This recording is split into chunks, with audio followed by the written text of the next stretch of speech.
इतिहास में बहुत से सम्राट आए और गए, लेकिन कुछ ऐसे भी हुए जिनका हृदय परिवर्तन उन्हें महान बना गया। आज हम जानेंगे ऐसी योद्धा की कहानी। वो पैदा तो राजमहल में हुआ था, लेकिन उसकी किस्मत में सिंहासन तक की राह कांटों से भरी हुई थी। जिसके पिता ने भी उसे कभी उत्तराधिकारी घोषित नहीं किया, लेकिन फिर भी नियति ने उसे ही भारत का सर्वाधिक शक्तिशाली चक्रवर्ती सम्राट बना दिया, जिसे सत्ता पाने के लिए अपने ही 100 भाइयों की हत्या करनी पड़ी। रक्त से सना हुआ सिंहासन तब जाके उसे प्राप्त हुआ, लेकिन इतिहास के पन्नों में वह हमेशा के लिए अमर हो गया। जो उसकी क्रूरता और कठोरता के लिए उसे प्रारंभ में चंड अशोक कहा गया, लेकिन बाद में उसकी दयालुता और करुणा के कारण उसे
शासक हो, जिससे विद्रोह शांत नहीं हुआ और भड़क गया। बिंदुसार ने देखा कि सुसीम असफल हो चुके हैं।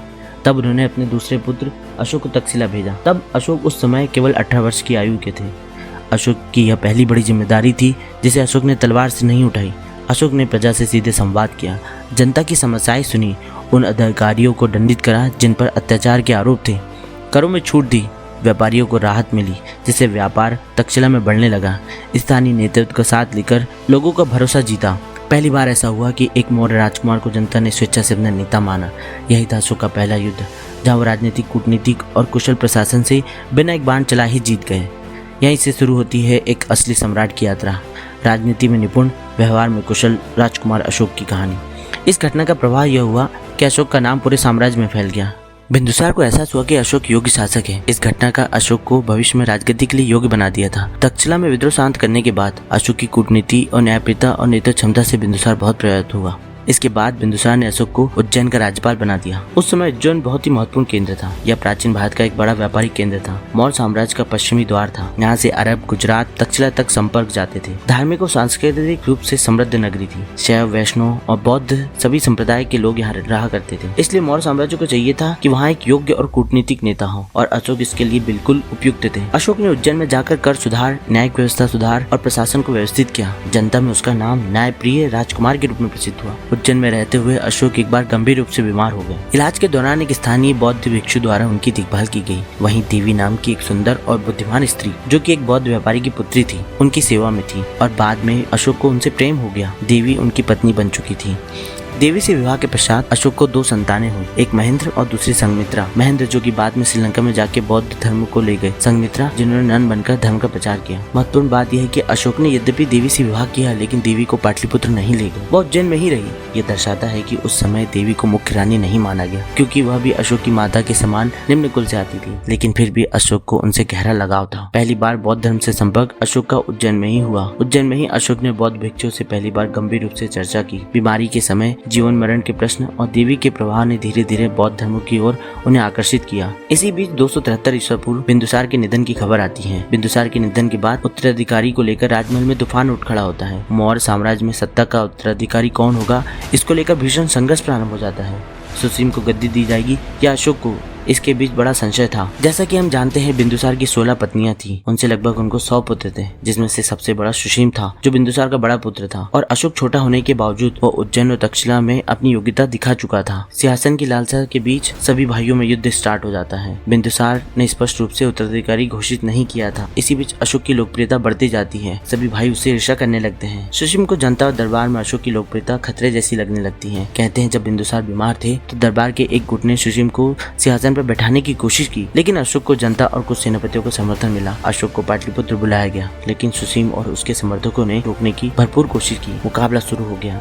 अंततः उत्तराधिकारी संघर्ष एक गृह युद्ध में बदल गया। मौर्य साम्राज्य के राजकुमार सिंहासन के लिए आपस में लड़ने लगे। विभिन्न बौद्ध ग्रंथ जैसे दीपवंश, महायान और जैन ग्रंथों में कहा गया कि अशोक ने 99 भाइयों की हत्या कर दी, केवल तिस्त को जीवित छोड़ा जो बाद में बौद्ध भिक्षु बन गया। भाइयों को पराजित करने के बाद अशोक ने पाटलिपुत्र की गद्दी पर अधिकार कर लिया। उन्होंने राज्याभिषेक 4 साल बाद 269 ईस्वी पूर्व में करवाया, क्योंकि भाइयों से युद्ध करते हुए उन्हें 4 साल बीत चुके थे। शुरुआती वर्ष में अशोक के क्रूर और कठोर व्यवहार के कारण उन्हें चंड अशोक कहा गया। फिर प्रारंभ हुआ अशोक के साम्राज्य विस्तार का सपना, जो कि उनके दादा चंद्रगुप्त मौर्य ने देखा था, जो कि भारत का सबसे बड़ा साम्राज्य बनाना चाहते थे। कलिंग युद्ध से पहले अशोक एक विजेता सम्राट बन चुके थे। उनके नेतृत्व में मौर्य साम्राज्य ने अपनी अवधि का सबसे विशाल रूप ले लिया था। उत्तर में हिंदू कुश, हिमालय से लेकर दक्षिण में गोदावरी तक, पश्चिम में अफगानिस्तान, बलूचिस्तान और ईरान की सीमाओं तक, और पूर्व में बंगाल और म्यांमार तक सम्राट अशोक का झंडा लहरा रहा था। अशोक ने 8 वर्षों में ही लगभग पूरे भारत को एक कर लिया था, सिवाय कलिंग के। उन्होंने युद्ध, कूटनीतिक और सैन्य सुधार से साम्राज्य विस्तार किया था। 23 से भी ज्यादा प्रांत, 5 बड़ी प्रशासनिक राजधानी और 10 करोड़ से भी अधिक जनता पर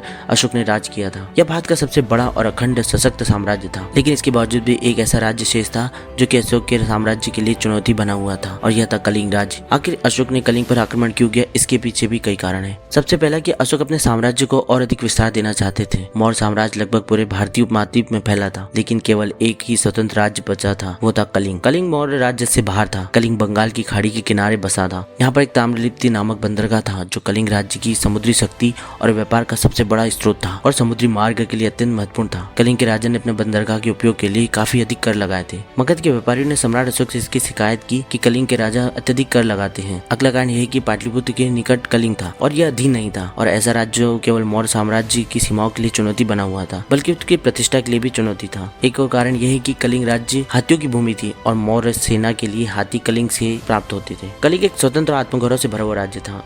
वो मौर्य साम्राज्य को न कर देता था, न ही उसकी अधीनता स्वीकार करता था।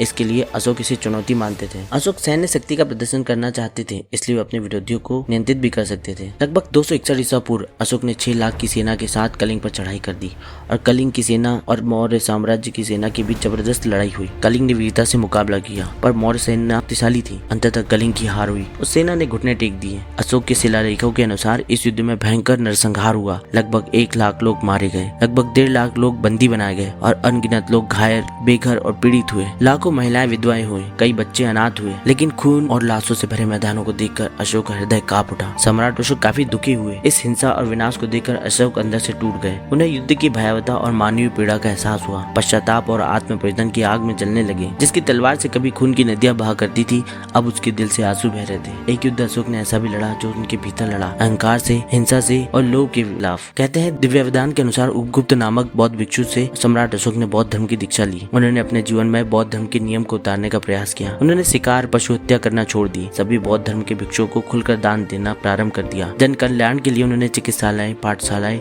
सड़की आदि का निर्माण भी करवाया। सम्राट अशोक ने श्रीनगर की स्थापना भी करी। अशोक इस धर्म को अपनाने का मुख्य उद्देश्य यह था कि वह हिंसा से अहिंसा के मार्ग पर चल सके। बौद्ध धर्म अपनाकर उन्होंने जीवों पर दया और मानव के प्रति करुणा का संदेश दिया। इसी कारण अशोक की बौद्ध नीति को धर्म विजय की नीति भी कहा गया। अब राजा धर्मदूत बन चुका था। अब उसका साम्राज्य सीमाओं से नहीं, विचारों से बढ़ रहा था। सम्राट अशोक ने अपनी बौद्ध नीति के अनुसार साम्राज्य का आधार और शासन का आधार धर्म, अनुशासन और समानता पर रखा। सम्राट अशोक ने बौद्ध धर्म के अनुसार एक महत्वपूर्ण समाज का निर्माण किया, जो अधिकांश लोगों को अधिक प्रेम, न्याय, करुणा और शांति देने के लिए प्रेरित करता था। सम्राट अशोक सभी धर्मों के प्रति सहिष्णु थे। उन्होंने हर समय अपनी प्रजा के लिए खुद को उपलब्ध कराया, जन समस्याओं का समाधान करने लगे। ऐसी व्यवस्थाएं बनाई जो न सिर्फ अमीरों बल्कि गरीबों को भी फायदा पहुंचाती थी। कलिंग युद्ध के बाद अशोक ने युद्ध त्याग दिया। उन्होंने कभी भी किसी साम्राज्य पर आक्रमण नहीं किया। उन्होंने बौद्ध धर्म अपनाया और अहिंसा, करुणा और धर्म प्रचार का मार्ग चुना। शांति, सेवा पर आधारित शासन प्रारंभ किया। कलिंग युद्ध अशोक के जीवन का सबसे बड़ा टर्निंग पॉइंट था। एक युद्ध प्रिय सम्राट व धर्म प्रिय सम्राट बन गए। उनके शासन की दिशा ही बदल गई। अब न तलवार, न रक्त, न हिंसा, न कोई युद्ध।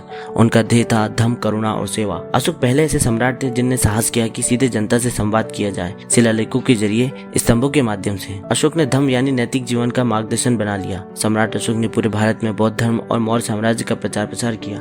कई शिलालेखों और स्तंभों का निर्माण करवाया। अशोक ने बौद्ध धर्म के प्रचार और भगवान बुद्ध के अवशेषों को संग्रहण करने के लिए दक्षिण एशिया से मध्य एशिया में लगभग 84,000 स्तूपों का निर्माण करवाया। सम्राट अशोक के सबसे महत्वपूर्ण शिलालेखों में से एक बोध गया में महाबोधि स्तूप का निर्माण करवाया। सांची में बौद्ध धर्म के प्रचार के लिए धर्मराजिका जैसे बड़े स्तूप का निर्माण। कलिंग की राख में सम्राट अशोक ने सिर्फ हार नहीं देखी, उन्होंने देखी करुणा, दुख, पीड़ा और पश्चाताप, और उन्होंने देखी अपनी आत्मा की परछाई। उस दिन एक सम्राट टूटा था, लेकिन एक धर्म चक्र चल पड़ा था। पर समय के साथ वही धर्म विकृत होने लगा था। उसमें कुरीतियां आने लगी थी। भिक्षु अब त्याग के नहीं, लोभ के प्रतीक बनते जा रहे थे। बौद्ध संघ की आत्मा खोने लगी थी।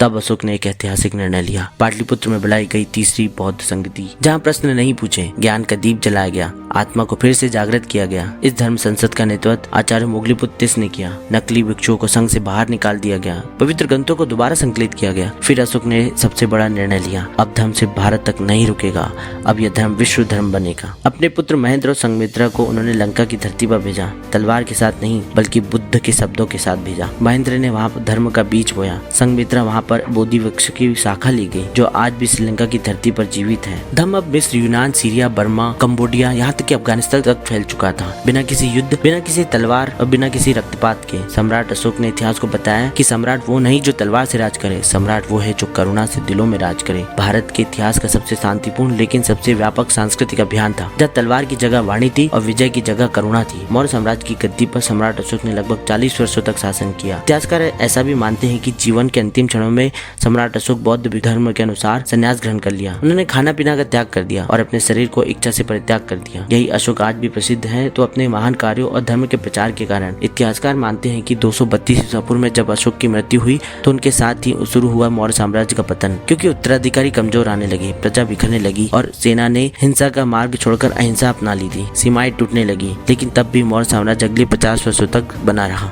अंततः 185 ईसा पूर्व सेनापति पुष्यमित्र शुंग ने अंतिम मौर्य साम्राज्य बृहद्रथ की हत्या कर दी और एक साम्राज्य जो चंद्रगुप्त मौर्य से शुरू हुआ था, अशोक ने अपनी शक्ति से उसे विशाल बनाया था। परंतु समय के साथ यह इतिहास में विलीन हो गया, लेकिन उनका धर्म आज भी जीवित है। अशोक के स्तंभ राष्ट्रीय चिन्ह के रूप में भारत की पहचान है। अशोक के चक्र हमारे तिरंगे की शोभा बढ़ाते हैं और सम्राट अशोक का संदेश, विजय सबसे बड़ी नहीं बल्कि पश्चाताप और शांति सबसे महान होती है, यह भी आज हमारे लिए एक सही रास्ता दिखाते हैं। यही थी सम्राट अशोक की युद्ध से बौद्ध बनने की अमर यात्रा की गाथा। तो दोस्तों, इस कहानी का सबसे बेस्ट पार्ट आपके लिए कौन सा था, कमेंट में बताना ना भूलें।